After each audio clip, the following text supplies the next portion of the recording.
السلام علیکم ورحمۃ اللہ وبرکاتہ۔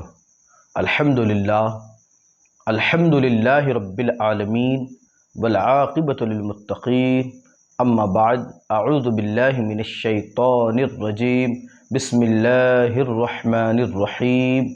یا ایہا الذین آمنوا اجتنبوا کثیرا من الظن ان بعض الظن اثم ولا تجسسوا ولا یغتب بعضکم بعضا ایحب احدکم ان یأکل لحم اخیہ میتا فکرہتموہ۔ آمنت باللہ، صدق اللہ العظیم۔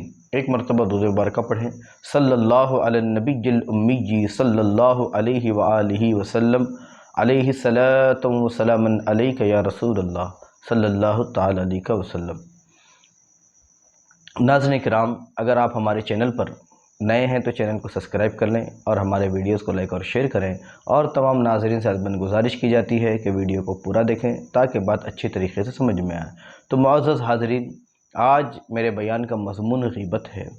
عام طور پہ غیبت کے تعلق سے کئی سارے لوگوں کو پتہ ہی نہیں کہ غیبت کہتے کس کو ہیں، لہٰذا ضرورت اس بات کی محسوس ہوئی کہ یہ ایک بہت بڑا گناہ ہے، تو اس کے بارے میں کچھ باتیں ہونی چاہیے اور معلومات پہنچائی جانا یہ ضروری ہے۔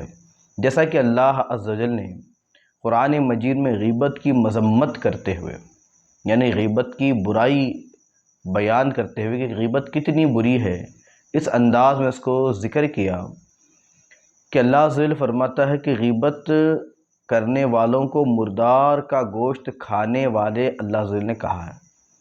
چنانچہ اللہ عز و جل کا فرمان ہے، یا ایھا الذین آمنوا اجتنبوا کثیرا من الظن۔ اللہ عز و جل نے شروعات ہی اس لفظ سے فرمائی اور ایمان والوں کو مخاطب کرتے ہوئے کہا، اے ایمان والو، پرہیز کرو بہت زیادہ گمان کرنے سے، یعنی بہت زیادہ لوگوں کے بارے میں سوچنے سے کہ وہ کیسے ہیں، کس انداز میں ہیں، کیا ان میں اچھائیاں، کیا ان میں برائیاں ہیں، کیا ان کے اندر عیب ہیں۔ ان چیزوں کے تعلق سے اللہ عز و جل نے کیا فرمایا؟ اس سے پرہیز کرو۔ اور فرمایا ان بعض الظن اثم، کہ بعض گمان تو کیا ہوتے ہیں؟ گناہ ہوتے ہیں۔ پھر اللہ عز و جل نے فرمایا ولا تجسسوا، پھر اللہ نے فرمایا ایک دوسرے کے عیب نہ ڈھونڈو۔ پھر آگے فرماتا ہے ولا یغتب بعضکم بعضا، کیا ایک دوسرے کی غیبت نہ کرو۔ ایحب احدکم ان یأکل لحم اخیہ میتا، تو اللہ عز و جل نے پھر فرمایا کیا تم میں سے کوئی اپنے مردہ بھائی کا گوشت کھانے کو پسند کرے گا؟ تو پھر فرمایا فکرہتم، تو تم جو ہے اس کو پسند نہیں کرو گے۔ فرمان نبی کریم صلی اللہ علیہ وسلم ہے، ہر مسلمان پر دوسرے مسلمان کا خون، مال اور عزت یہ حرام، یعنی مسلمان نہ کسی کا خون بہا سکتا، نہ کسی کا مال ناحق وہ کھا سکتا، اور نہ کسی کی عزت کو پامال کر سکتا ہے، اس لیے کہ یہ اللہ کے رسول کے فرمان کے مطابق ہے، یہ حرام ہے۔ ارشاد نبوی ہے، اپنے آپ کو غیبت سے بچاؤ کیونکہ غیبت زنا سے بدتر ہے۔ اللہ اکبر۔ کیونکہ زانی گناہ کے بعد توبہ کرتا ہے تو اللہ تعالیٰ توبہ قبول کر لیتا، مگر غیبت کا گناہ اس وقت تک معاف نہیں ہوتا جب تک کہ جس کی غیبت کی جائے وہ معاف نہ کرے۔ کہتے ہیں غیبت کرنے والے کی مثال اس شخص جیسی ہے جس نے ایک منجنیق لگائی اور وہ اس منجنیق کے ذریعے دائیں بائیں نیکیاں پھینک رہا ہے۔ کس کی نیکیاں؟ خود کی نیکیاں پھینک رہا ہے، یعنی جتنوں کی غیبتیں کر رہا ہے ان تک اپنے جو ہے کیا کر رہا ہے؟ وہ نیکیاں پہنچا رہا ہے۔ اس کی نیکیاں گویا کہ جن کی وہ غیبت کر رہا انہیں مفت میں مل رہے ہیں۔ رسول اللہ صلی اللہ علیہ وسلم کا ارشاد ہے، جو کسی مسلمان بھائی کی برائی چاہتے ہوئے غیبت کرتا ہے، اللہ تعالیٰ اسے یوم قیامت جہنم کے پل پر اس وقت کھڑا کرے گا کہ جو کچھ اس نے کہا تھا نگل جائے۔ فرمان رسول کریم صلی اللہ علیہ وسلم، غیبت یہ ہے کہ تو اپنے بھائی کو، یعنی اس حدیث مبارکہ میں غیبت کو بہت اچھی طریقے سے سمجھایا گیا، بڑی توجہ کے ساتھ اس کو سماعت کریں۔ فرمان رسول کریم صلی اللہ علیہ وسلم، غیبت یہ ہے کہ تو اپنے بھائی کی اس چیز کا ذکر کرے جسے وہ ناپسند کرتا ہے، چاہے اس کے بدن کا کوئی عیب ہو، نسب کا عیب ہو، اس کے قول و فعل یعنی اس کی بات یا اس کے کام، یا دین و دنیا، یا چاہے دین کے تعلق سے ہو یا دنیا کے تعلق سے ہو، عیب ہو، یہاں تک کہ اس کے کپڑوں اور سواری میں بھی کوئی عیب نکالے گا تو یہ غیبت ہوگی۔ اللہ اکبر۔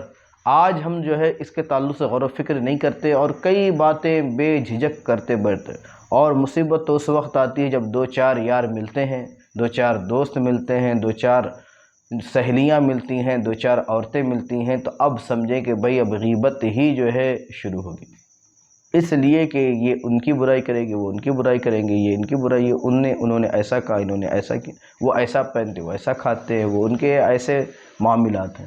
تو بچیں ان چیزوں سے۔ بعض متقدمین کا قول ہے یہ کہنا بھی کہ فلاں کا کپڑا لمبا یا چھوٹا ہے غیبت ہے، چہ جائے کہ اس کی ذات کے نقص گنے جائیں۔ ایک چھوٹے قد کی عورت کسی کام کے لیے حضور صلی اللہ علیہ وسلم کی خدمت میں حاضر ہوئی، جب وہ واپس چلی گئی تو حضرت عائشہ رضی اللہ تعالیٰ عنہ نے کہا اس کا قد کتنا چھوٹا تھا؟ آپ صلی اللہ علیہ وسلم نے فرمایا عائشہ تم نے اس کی غیبت کی ہے۔ اللہ اکبر۔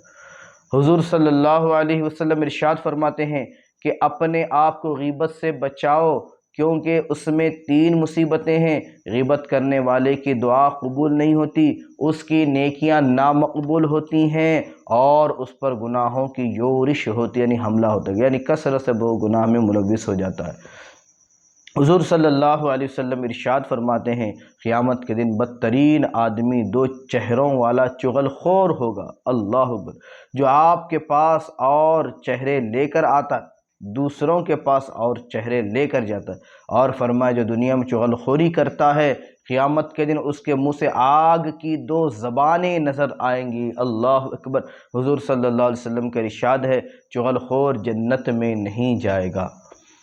حکمت: اللہ تعالیٰ نے تمام جانوروں کے منہ میں زبان پیدا کی مگر مچھلی کو زبان نہیں دی گئی۔ اس کی وجہ یہ ہے کہ جب حکم خداوندی سے فرشتوں نے آدم علیہ السلام کو سجدہ کیا اور ابلیس رجیم ہو کر، یعنی مردود بارگاہ ہو کر مسخ شدہ صورت میں زمین پر پھینک دیا گیا، تو وہ سمندروں کی طرف گیا تو اسے سب سے پہلے مچھلی نظر آئی، جسے اس نے آدم علیہ السلام کی تخلیق کا قصہ سنایا اور یہ بھی بتلایا کہ وہ بحر و بر کے جانوروں کا شکار کرے گا۔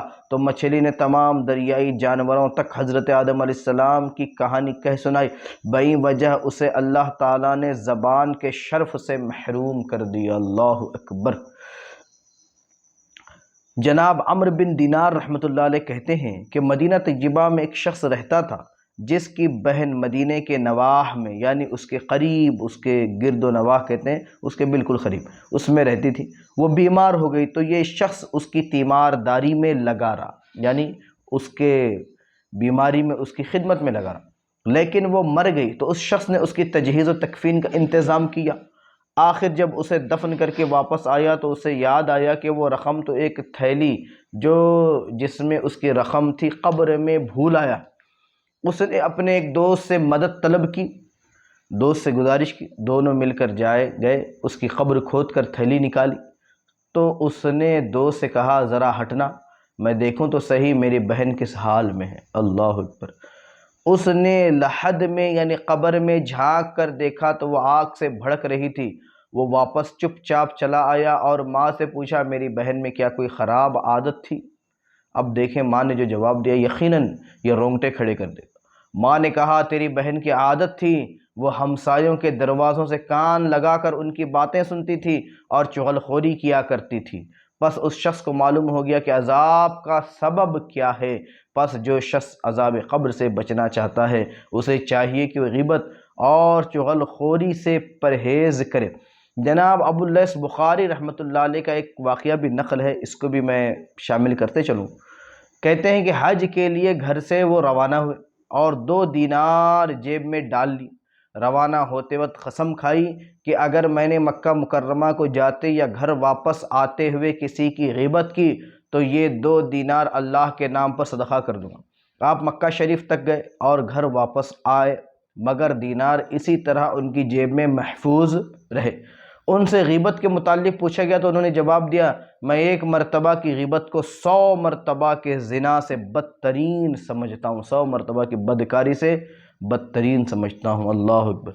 جناب ابو حفص الکبیر رحمۃ اللہ علیہ کا قول ہے، میں کسی انسان کی غیبت کرنے کو ماہ رمضان کے روزے نہ رکھنے سے بدتر سمجھتا ہوں۔ پھر فرمایا، جس نے کسی عالم کی غیبت کی تو قیامت کے دن اس کے چہرے پر لکھا ہوا ہوگا، یہ اللہ کی رحمت سے نا امید ہے۔ اللہ اکبر۔ فرمان نبوی ہے، معراج کی رات میرا ایسی قوم پر گزر ہوا جو اپنے ناخنوں سے، ہاتھ انگلیوں کے ناخن میں، اپنے چہروں کو چھیل رہے تھے اور مردار کھا رہے تھے۔ اللہ اکبر۔ میں نے جبرائیل امین سے پوچھا کہ یہ کون لوگ ہیں؟ جبرائیل نے کہا، یہ وہ لوگ ہیں جو دنیا میں لوگوں کا گوشت کھاتے رہے ہیں، یعنی غیبت کرتے رہے۔ اللہ اکبر۔ حضرت حسن رضی اللہ عنہ کا قول ہے، رب ذوالجلال کی قسم، غیبت لقمے کے پیٹ میں پہنچنے سے بھی جلد تر مومن کے دین میں رخنہ ڈال دیتی ہے۔ اللہ اکبر۔ حضرت سلمان فارسی، حضرت ابو بکر وہ عمر رضی اللہ عنہم کے ہم سفر تھے اور ان کے لیے کھانا تیار کرتے تھے۔ ایک مرتبہ ایسا اتفاق ہوا کہ حضرت سلمان رضی اللہ عنہ نے کھانے کی کوئی چیز نہ پائی جسے تیار کر کے وہ کھا سکیں۔ حضرت ابو بکر و عمر رضی اللہ عنہما نے انہیں حضور کی خدمت میں بھیجا کہ جا کر دیکھو وہاں کچھ موجود ہے۔ انہوں نے واپس آ کر بتلایا کہ وہاں کچھ نہیں ہے۔ اس پر انہوں نے کہا، اگر تم فلاں کنویں کی طرف جاتے تو اس کا پانی بھی خشک ہو جاتا۔ اللہ اکبر۔ تب یہ آیت نازل ہوئی، وَلَا يَغْتَبْ بَعْضُكُمْ بَعْضًا، یعنی ایک دوسرے کی غیبت نہ کرو۔ حضرت ابو ہریرہ رضی اللہ عنہ قول ہے، تم بھائی کی آنکھ کا تنکا دیکھ لیتے ہو۔